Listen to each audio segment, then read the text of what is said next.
Perkenalkan, nama saya Umbu Rudi Kabunang, Pak, dari Komisi 13. Kebetulan saya Dapil NTT dan saya mengikuti betul, Pak. Peristiwa ini, saya juga bagian dari aliansi APPA, jadi kita sudah koordinasi semua dengan LPSK, Komnas HAM, terus Komnas Perempuan, Komnas Anak dan Perempuan ya. Jadi saya sudah menemui korban yang usia 5 tahun saat kejadian itu, usia 13 sama 14 tahun. Dan saya sudah interview semua. Jadi yang saya mau, dari hasil interview tersebut, saya juga ini advokat, Pak Ketua. Jadi saya sering menangani perkara ini, jadi sama kita membaca tentang KUHP. Pertama, mungkin saya dari awal perkara ini mencuat adanya dugaan tindak pidana pemerkosaan ya dan narkoba, Pak. Tapi saya lihat dalam perkara ini undang-undang narkobanya tidak masuk. Padahal ini ada statement dari Karo Watchprof di Propam Mabes Polri, Agus Wijanto menyatakan positif narkoba. Tetapi pasal narkoba ini hilang di sini. Bisa langsung direspon Pak, di Krim Pak. Dengan Pak Propam kalau ada info ya. Baik, terima kasih pimpinan. Terkait dengan kasus narkoba, pada saat kami mengamankan Fajar, itu tidak ada indikasi, kami kan bergerak penyelidikan itu berdasarkan surat yang kita terima dari Hubinter Mabes Polri. Ya, dari bergerak dari itu, data yang dilampirkan dalam surat yang disertai terkait TKP dan semuanya itu tidak ada yang menyatakan terkait narkoba. Jadi sampai pada pergeseran Fajar ke Mabes Polri, kita juga tidak ada dugaan atau indikasi narkoba. Demikian. Itu masalahnya dicek nggak Pak kemarin? Waktu dicek urin nggak? Tes urin nggak? Kami tidak melakukan tes urin. Oh, yang Propam bisa dijelaskan Pak terkait narkobanya nih Pak, dugaan narkobanya. Waduh, ini udah baru pertama.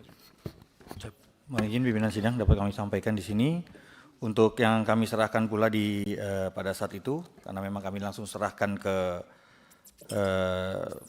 Mabes Polri, ke Divpropam, kaitannya dengan pelecehan, terus kemudian pada saat itu langsung diproses kaitannya dengan pelecehannya, dan pada saat itu memang mungkin ada pengecekan urin yang dinyatakan positif. Akan tetapi tetap kita proses semua sehingga dalam proses itu untuk diputus untuk di PTDH. Siap, pimpinan sidang. Jadi yang menyampaikan tadi positif urin tadi siapa Pak? Siap. Yang menyampaikan positif urin tadi siapa? Yang disebutkan yang terhormat Pak, siapa Pak? Karo Watchprof di Propam Brigjen Pol Agus Wijanto. Ini mengatakan positif amfetamin. Pak. Ini bagaimana, mana yang benar? Polda NTT yang salah atau Mabes Polri yang salah ini? Supaya kita clear di depan Komisi 3. Siap. Kami minta aja hasil tes urinnya itu. Siap. Ini kan protap cara penyidikan perkara kan sudah protap kalian. Siap. Perkara-perkara dugaan tindak pidana dilakukan oleh oknum kepolisian, protapnya sudah ada. Siap. Pasti tes urin pasti dilakukan. Siap. Jadi dilakukan di Propam. Siap dilakukan. Oke, Pak. Jadi kan ini faktanya kan sudah dilakukan, kan dinyatakan nggak dibantahkan itu bahwa positif urin. Pak di Krim lantas gimana nih Pak? Baik pimpinan, izin kembali kami menyampaikan. Kami bergerak penyelidikannya terkait pengungkapan kasus tindak pidana kekerasan seksual ini bergerak dari surat di Hubinter Mabes Polri. Nah, terkait dengan pada saat rangkaian penyelidikan terhadap Fajar ini kami tidak menemukan indikasi terkait narkoba. Kami tidak mendapat informasi juga kalau dia sebagai pengguna, begitu Bapak. Nah, adapun muncul setelah sampai di Mabes Polri, Bapak. Kami juga kaget juga, terus terang kami kaget bisa muncul isu atau fakta ada. Iya Pak, izin Pak, Siap. izin Pak. Tapi kan lokus deliktinya kan di tempat Bapak. Ya kan dia ditangkap pertama kan di tempat Bapak. Di, Ya, yang di kami- wilayah hukum Bapak. Betul. Oke. Siap. Lalu dikatakan ini kita harus bicara ke depan nih Pak. Ya. Gimana menindaklanjuti ini masalah narkoba ini harus diusut juga Pak. Itu loh. Secara teknisnya bagaimana? Jadi lokus deliktinya kan di tempat Bapak nih Pak. Betul Bapak. Nah sampai sekarang mungkinlah di sidang ini silahkan saja nggak ada masalah. Betul. Pak Kajati kan hanya terima berkas Pak ya. Nggak meriksa di awal kan Pak ya. Nah tapi kalau begitu kemudian ini kita konfirmasi bahwa pernyataan tersebut diperiksa urinnya ada narkoba nggak dibantah juga. Faktanya kan ada berarti kan. Nah Iya. ini kan Bapak dari Krim Pak. Teknisnya bagaimana Pak? Gitu loh, supaya yang narkoba ini juga diperiksa. Apakah kan bisa saja diperiksa lagi dari konteks narkobanya gitu loh.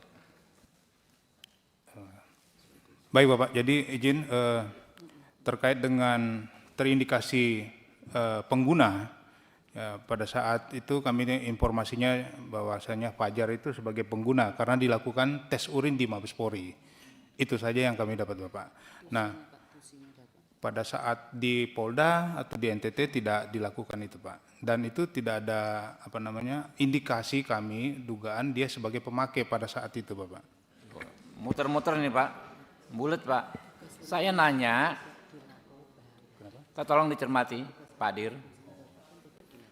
Menurut saya udah disidik aja langsung narkobanya Pak. Bapak periksa lagi ya kan ya, Baik. sidik aja langsung gitu loh. Narkobanya nggak apa-apa terpisah ya. Pak Kajati saya mohon saran Pak. Kalau kayak begini Pak Kajati biasanya lebih paham.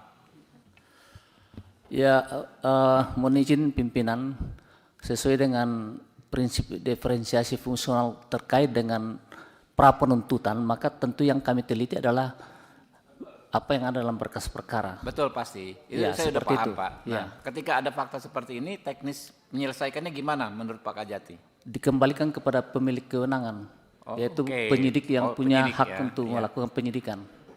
Ya udah nanti jadi catatan kita nih Pak. Pokoknya harus ditindaklanjuti aja Pak ini Pak. Silakan saja yang P21 lanjut ke sidang, ya kan ya. Kan nggak apa-apa karena kan itu peristiwa pidana yang berbeda, ya kan? Peristiwa pidana yang berbeda walaupun berkaitan, ya kan ya. Tapi itu kan pasal yang mengaturnya kan berbeda. Berbeda. Nah, lanjut, yang penting diusut juga narkobanya ini Pak. Pak Dir, ya ini akan jadi catatan loh Pak. Ya, Baik, kami jadikan catatan Bapak. ya langsung disidik pidana narkobanya. Baik Bapak. Ya. Ya. Oke, saya lanjut Ya, Pak ya. Ketua. Jadi saya tambah juga bahwa karena perkara ini adalah kami kategorikan selaku pelanggaran HAM berat, kami satu pendapat hukum dengan Komnas HAM Pak. Komnas HAM juga sudah merekomendasikan Polda, Kajati, dan juga Mabes Polri tentang penambahan pasal-pasal pelanggaran HAM berat. Ya, pasal 52 Undang-Undang HAM. Dan rekomendasi itu sudah ada pada institusi masing-masing. Terus kedua, tadi juga kejaksaan terhadap P19 tidak dilampirkan di sini Pak, jadi kita tidak bisa melihat P19 apa komunikasi berkas perkara dengan kepolisian. Terus ketiga, tentang jumlah tersangka dalam perkara ini. Saya sudah menemui para korban dan orang tua korban, Pak Ketua. Jadi proses anak yang 5 tahun ini menjadi korban, ini proses hampir 1-2 minggu sebelumnya. Si Fani dengan pacarnya tinggal di kos tempat di mana orang tua korban. Dia kos di situ satu kamar, pacaran. Nyatanya di sini tersangka cuma 2, Fajar dan Fani. Nah, pacarnya Fani itu tidak ditersangkakan. Menurut pemahaman kami, patut diduga dia itu bisa bersama-sama membantu atau bahkan dia yang mengatur. Karena dari 1 minggu, 2 minggu sebelum terjadi peristiwa ini, anak ini dijemput pagi, dikasih hadiah terus setiap hari. Munculnya image mereka itu bagian dari keluarga. Sehingga orang tuanya bisa bebas menyerahkan kepada berdua ini, digunakan mobil, hasil daripada rental yang diberikan oleh Fajar, berdua ini selalu mengajak anak ini. Sampai dengan peristiwa terjadi. Pas peristiwa terjadi tersebut, anak ini diantar lagi malam. Terus dijemput pagi-pagi lagi. Pulangnya malam lagi. Dijemput lagi pagi, terus itu. Sampai menurut pemahaman kami dengan orang tua, bahwa ini pengkondisian di mana supaya anak ini karena diancam tidak melapor berbicara kepada siapapun juga peristiwa yang dialami anak ini yang dilakukan oleh Fajar. Jadi ini proses pengkondisian berdua nih, orang dua nih, Fani dan pacarnya, secara terus menerus. Yang mengantar ke hotel juga adalah berdua nih dengan mobil hasil rental. Mereka mendapat uang dari Fajar. Jadi patut diduga bahwa ini adalah mereka adalah bagian dari tindak pidana orang perdagangan manusia. Mereka ini bersama-sama ikut menikmati hasil kejahatan tersebut. Menggunakan mobil pun tidak disita. Saya tidak tahu sita apa tidak mobilnya.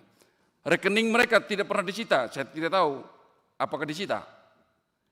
Dan ini patut diduga mereka mengkondisikan anak ini sampai pulih dari kesehatannya, sampai tidak ngomong orang tua 1 tahun berikutnya baru tahu orang tuanya kalau anak ini diperkosa. Dan ibunya menerangkan bahwa dia ditunjukkan video atau gambar oleh penyidik tentang anak saya. Ditindih oleh Fajar, anak saya dalam keadaan tertidur.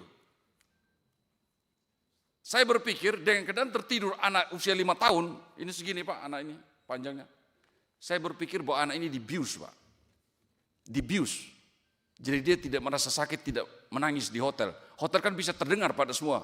Ruangnya kecil di hotel Pak. Saya beranggapan bahwa patut diduga anak ini dibius.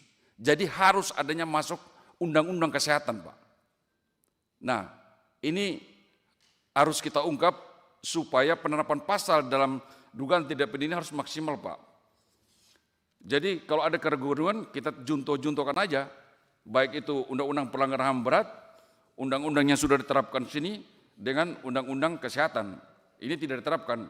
Ditambah lagi Pak, dalam perkara ini sebenarnya harus juga junto undang-undang tentang 286 KUHP dan 285 tentang pemerkosaan. Kalau kita ada keraguan, itu prinsip dari penyidik dan penuntut umum kan menerapkan pasal-pasal berlapis itu supaya tindak pidana yang terjadi bisa dijerat. Jika pasal-pasal yang kita terapkan satu bisa lepas, satu sudah ada yang meng-cover, kan begitu. Tapi undang-undang tindak pidana sebagaimana dimaksud pasal 286 KUHP dan 285 tidak diterapkan. Saya minta Polda NTT memeriksa lagi pacar si Fani untuk ditetapkan sebagai tersangka. Karena sangat gamblang ini perkara. Bersama-sama berbulan-bulan melakukan aksi untuk bagaimana manipulasi anak ini. Mamanya dikasih kembang gula lah, kasih kue lah, kasih baju lah. Anak ini dibawa bersama-sama. Mengetahui adanya tindak pidana saja tidak melapor sudah dikategorikan, bisa dikategorikan tersangka. Mengetahui ada tindak pidana, apalagi ikut serta. Kita pola pikirkan kita begitu kita bangun sebagai penegak hukum. Terus keempat Pak, sehubungan dengan tindak pidana kronologis yang kita baca dan kita ketahui itu, bahwa Fajar ini melakukan aksi ini kan dengan video, mengupload di website atau apalah dengan menerima uang. Apakah rekening ini sudah dilakukan penyitaan? Hasil daripada kejahatan ini. Kenapa kita omong begini? Ini hasil kejahatan, eksploitasi seksual yang dipublikasi sehingga orang nonton dia dapat uang, ini harus disita Pak. Karena ada hak-hak daripada korban yaitu restitusi yang harus dilindungi oleh negara. Jadi untuk pengamanan harus disita nih aset-aset ini Pak. Karena ada dalam undang-undang tentang LPSK adanya restitusi yang mengganti kerugian. Bagaimana 5 tahun sampai usia dewasa nanti? Siapa yang akan menanggung masa depannya? Ini suatu kejahatan yang luar biasa, yang harus dihukum mati Pak orang ini dan dikebiri, gitu. Jadi semua ini masyarakat, keluarga semua dari NTT datang ke sini Pak, karena ada apatis. Mereka semua ini, keluarga besar NTT ini apatis Pak, sudah tidak percaya, ragu terhadap penegakan hukum. Apalagi pelakunya adalah anggota kepolisian, seorang Kapolres. Berarti proses seleksi, proses sistem kepekatan dan jabatan Polri ini saya nyatakan gagal Pak. Bisa lolos Kapolres begini melakukan pedofilia, melakukan pemerkosaan pada anak yang harus dilindungi. Ini luar biasa Pak, merinding Pak kita punya anak ini Pak. Bagaimana 5 tahun diperkosa Pak, hancur Pak ini anak. Robek-robek Pak masa depannya dia ini. Mungkin itu saja dulu Pak Ketua. Oke, Nanti saya akan lanjutkan. lanjut.